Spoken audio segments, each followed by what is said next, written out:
আমি শহীদদের উদ্দেশ্যে তাদের রুহের মাগফিরাত কামনা করি এবং তাদের পরিবার পরিজন যারা এখানে এসেছেন তাদেরকে শ্রদ্ধা জানাই। নামাজের সময় হয়ে গেছে প্রায়, সেই জন্য আমি আর বেশি সময় নেব না, দু একটি কথা বলে আমার বক্তব্য শেষ করব। আমাদেরকে বিশ্ববাসী হিসাব করে যে পার ক্যাপিটা ইনকাম কত, আমাদের মাথাপিছু আয় কত, এবং আমাদেরকে দরিদ্র জাতির কাতারে ফেলতে চায়। এই মুহূর্তে এই কথাটি বলতে চাই, আমাদের যে সম্পদ আছে, ইউরোপ আমেরিকার পরাশক্তি এবং যারা বহু বিলিয়ন বিলিয়ন ডলার যাদের রিজার্ভ আছে, তাদের চাইতে অনেক ধনী দেশ বাংলাদেশ। কারণ এই দেশে আবু সাইদের মতো সন্তান জন্মগ্রহণ করেছে। নিরস্ত্র হয়ে গণতন্ত্র প্রতিষ্ঠার জন্য বুলেটের সামনে বুক পেতে দিতে পারে এরকম উদাহরণ পৃথিবীতে বেশি নাই, এবং বিশেষ করে এইসব পরাশক্তি যারা ধনগর্বে গর্বিত তাদের মধ্যে তো মোটেই নাই। সুতরাং আমাদেরও গর্ব করার মতো অনেক কিছু আছে। 1971 এক মহান মুক্তিযুদ্ধ সংগঠিত হয়েছিল। এই সশস্ত্র যুদ্ধের শুরু করেছিলেন আমাদের নেতা তৎকালীন মেজর জিয়াউর রহমান। রাজনৈতিক দলসমূহ যখন পৃষ্ঠ প্রদর্শন করেছে, জনগণকে আশার বাণী শোনাবার জন্য কাউকে খুঁজে পাওয়া যায় নাই, সেই মহেন্দ্রক্ষণে জনতার কণ্ঠস্বর হয়ে আবির্ভূত হয়েছিলেন মেজর জিয়াউর রহমান। তাকে আওয়ামী লীগ বলে অখ্যাত মেজর অনেকে তুচ্ছতাচ্ছিল্য করার চেষ্টা করেন, কিন্তু তার নাম তো জনগণের কোটি কোটি মানুষের হৃদয়ে অঙ্কিত হয়েছে চিরস্থায়ীভাবে একজন সৎ এবং দেশপ্রেমিক শাসক হিসাবে। এটিকে কেউ কখনো ভুলিয়ে দিতে পারবে না। জাতীয়তাবাদী স্বেচ্ছাসেবক দলের অনেক গৌরব কাহিনী আছেন, সময়ের অভাবে আমি একটু বর্তমানে চলে যেতে চাই। 1971 মহান মুক্তিযুদ্ধ ছিল গণতন্ত্র প্রতিষ্ঠার জন্য। এই গণতন্ত্রকে ভুলুণ্ঠিত করেছে আওয়ামী লীগ সরকার। 74 সালে গঠন করেছিল একটি একদলীয় রাষ্ট্র। তারপর আবার সেই অখ্যাত মেজরই একসময় বহুদলীয় গণতন্ত্রকে ফিরিয়ে দিয়েছিলেন সাধারণ মানুষের কাছে। এবার আমরা লক্ষ্য করেছি অদ্ভুত এক সময় বাংলাদেশ এই মুহূর্তে ইতিহাসের ক্রান্তি লগ্নে অবস্থান করছে। যে গণতন্ত্রের জন্য 71 সালে আমরা লড়াই করেছিলাম, জিয়াউর রহমান জীবন বিপন্ন করে বিভিন্ন রণাঙ্গনে শৌর্যবীর্যের প্রকাশ করেছিলেন, সেই গণতন্ত্র কিন্তু আজ বিপন্ন। আমরা সবাই আশ্বস্ত হয়েছিলাম 5ই আগস্ট তারিখে যে ফ্যাসিস্ট শেখ হাসিনার পলায়নের পর নিশ্চয়ই গণতন্ত্র আবার পাখা মেলবে। কিন্তু একটি বছর অতিক্রান্ত হলো, আমরা দেখতে পাচ্ছি যে গণতন্ত্রের জন্য এই দেশের মানুষ, বিশেষ করে সবচাইতে জনপ্রিয় রাজনৈতিক দল বিএনপি 17 বছর এক নাগাড়ে সংগ্রাম করেছে। আমাদের বহু মানুষ গুম হয়েছে, বহু সদস্যকে হত্যা করা হয়েছে, কিন্তু যে গণতন্ত্রের জন্য আমরা লড়াই করেছি সেটিকে আজও কেন যেন সুদূর পরাহত বলে মনে হচ্ছে। এই মুহূর্তে সংস্কার কার্যক্রম চলছে,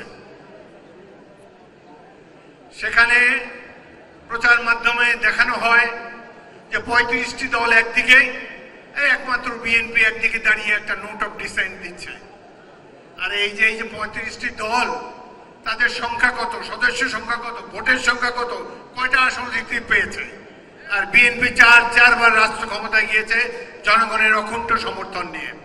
সুতরাং ওদের সাথে তো বিএনপিকে মিলালে হবে না। অদ্ভুত এক ঘটনা সাম্প্রতিককালে আগামী কয়েকদিনের মধ্যে ঘটতে যাচ্ছে। সেটি হলো, সারা পৃথিবীতে সংবিধান সংশোধন করে নির্বাচিত প্রতিনিধিরা, কিন্তু বাংলাদেশে একদল অনির্বাচিত লোক, যারা কেউ আমেরিকা থেকে এসেছে, কেউ লন্ডন থেকে এসেছে, বিভিন্ন দেশ থেকে এসেছে, যারা এই 17 বছরের সংগ্রামে কোনো অংশগ্রহণ নাই, জুলাই আগস্ট বিপ্লবে কোনো অংশগ্রহণ নাই, তারা বাংলাদেশের সংবিধানকে ছুঁড়ে ফেলে দিতে চায়। এই সংবিধান শহীদ জিয়ার নেতৃত্বে যে সশস্ত্র বিপ্লব হয়েছে, সেই বিপ্লবের ফসল 1972-এর সংবিধান।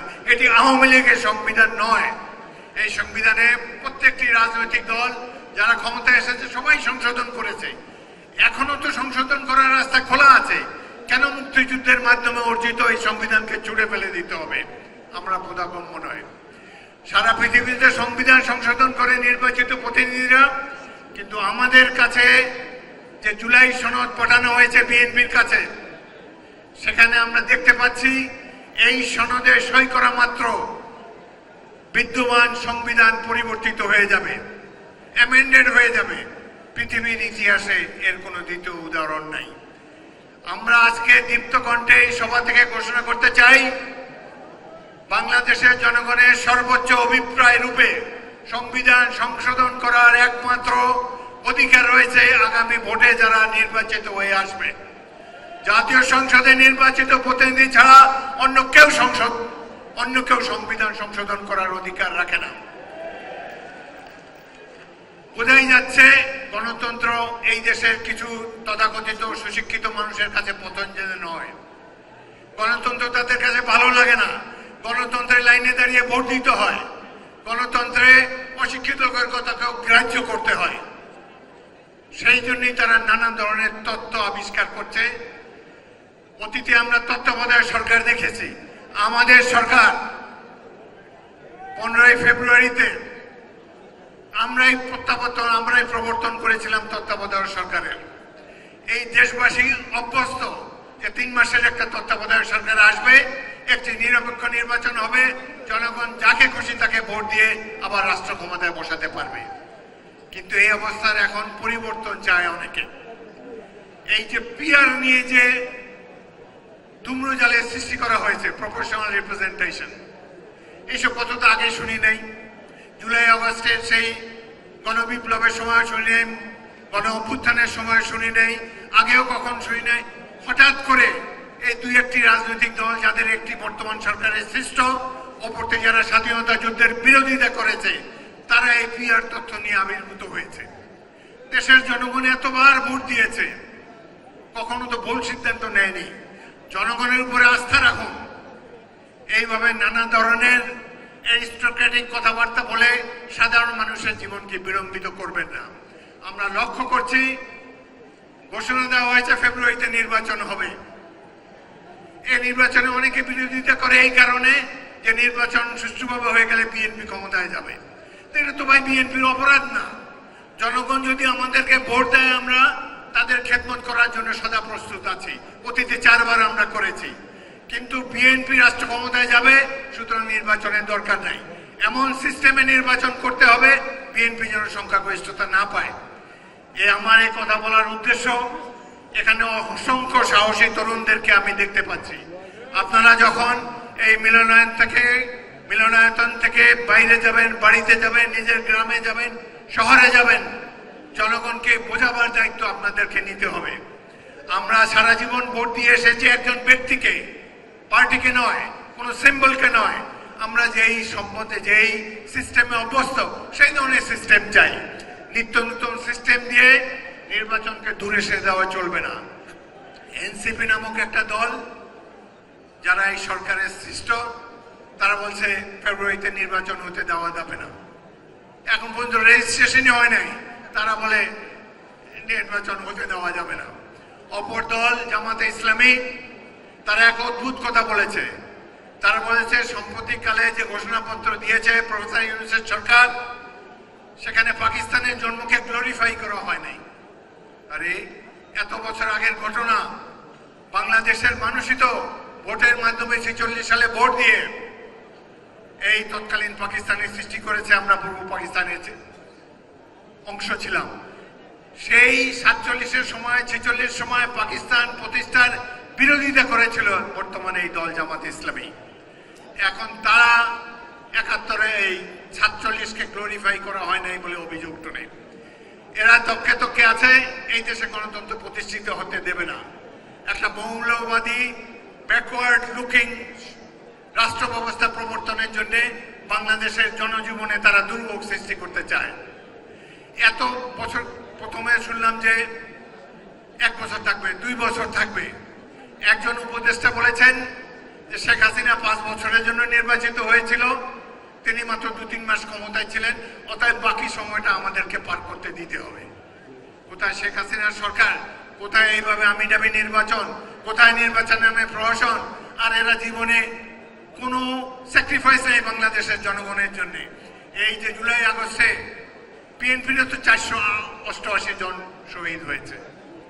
আমি যেখানে আমার বাড়ি লালমোহন উপজেলা, ছোট্ট একটি উপজেলায় 11 জন শহীদ হয়েছে জুলাই আগস্টের গণ অভ্যুত্থানে।